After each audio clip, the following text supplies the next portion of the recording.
अस्सलामु अलैकुम वरहमतुल्लाहि वबरकातुहू। मुअज़्ज़िज़ नाज़रीन, उम्मीद करता हूँ आप सब खैर वफ़ियत से होंगे।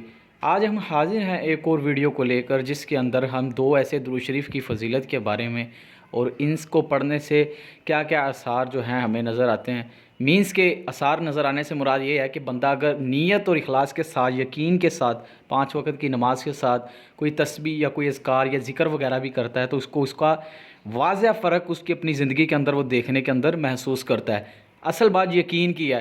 यहाँ से इंसान वज़ाइफ भी करे, ऊपर से यकीन ना हो कि कबूल होगा या नहीं होगा, मेरा जो हाजत है, अमल है, वो कबूल होगा कि नहीं, फिर वो अमल जो है वो कबूल नहीं होता। यकीन हर हाल में मज़बूत होना चाहिए। तो जो वज़ाइफ है वो कुछ इस तरीके से है। पहला जो वजीफ़ा है, सल्लल्लाहु अला सय्यिदिना मुहम्मद, ये छोटा सा एक दुरूद शरीफ है, इसको पढ़ने की बेशुमार बरकतें हैं। और दूसरा दुरूद शरीफ जो है वो भी ऐसे सल्लल्लाहु अलैहि वसल्लम। ये दोनों दुरूद शरीफ जो हैं वो ज़ुबान के ऊपर हल्के हैं, पढ़ने के अंदर हल्के हैं, लेकिन आमाल के अंदर ये बहुत भारी हैं।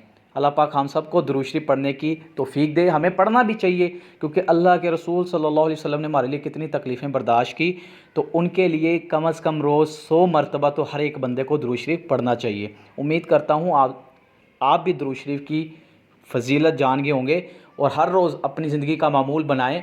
5 वक़्त की नमाज के साथ तस्बीहात और अज़कार को ज़रूर किया करें। अल्लाह पाक हमारी ज़िंदगियों से बुरे वक़्त को निकाल देंगे इंशाअल्लाह। तो उम्मीद करता हूँ आपको ये छोटी सी वीडियो पसंद आई होगी। ऐसी मज़ीद इस्लामिक वीडियोज़ देखने के लिए हमारे इस्लामिक मेंटोर चैनल